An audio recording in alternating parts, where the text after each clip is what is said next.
नाज़रीन, अवामी न्यूज़ पारां अव्हांखे कंहिं ब्रेक इन ॾींदा हलूं त खिपरे जे DFO मुमताज़ मजीदाणो मुबीना तौरु अगवा ज़ख़्मी हालत में मिलियल सोशल मीडिया ते तस्वीरूं जंहिंजूं वायरल थी वियूं। इन हवाले खां असां खिपरे जे सीनियर सहाफ़ी मुमताज़ बोज़दार खां राब्तो कयो। जी मुमताज़, इन हवाले खां तव्हां वटि कहिड़ा तफ़सीलात आहिनि? हरेश, अॼु चौकड़ी बेले खाते जी खिपरो बेले खाते जी चौकड़ी नंबर 69-70 ते सुबुह साण जेको ऑपरेशन कयो पियो वियो, उते तूरीअ जो फसल जो पोखियल हो ऐं मुंहिंजी DFO सां ॻाल्हि ॿोल थी मुमताज़ मजीदाणी सां।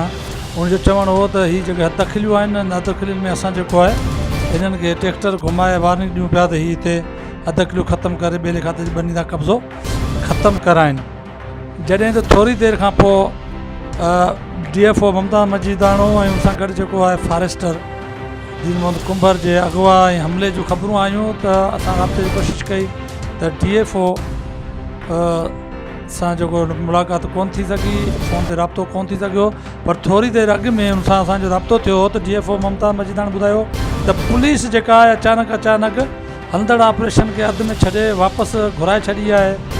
DSP खिपरो ऐं SHO खिपरो वापसि घुराए छॾी आहे। हाणे असां जेको आहे ऑपरेशन ख़तमु करे ॿिए पासे पिया वञूं। उनखां पोइ मुंहिंजी DSP खिपरो पीर अल्लाह खे कुरैशी सां राब्तो थियो।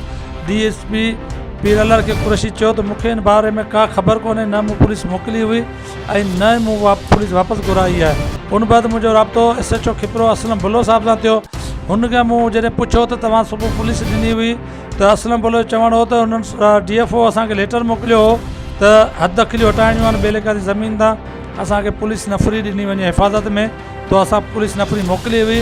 पर उनखां पोइ आबिद शाह नाले ज़मीनदार आहे राब्तो करे स्टे ऑर्डर असांखे ॾेखारियो त हीअ हिन ज़मीन ते स्टे मिलियल आहे, सो अव्हां पुलिस खे वापसि मोकिलियो। उनखां पोइ असां DFO सां ॻाल्हाए पुलिस वापसि घुराई ऐं DFO खे बि असां चयो त असां सां गॾु हलो, लेकिन DFO असां सां गॾु कोन आयो आहे। उनखां पोइ इहो हमिलो कोन ते थियो आहे, पाण में मुंहवारी थी आहे।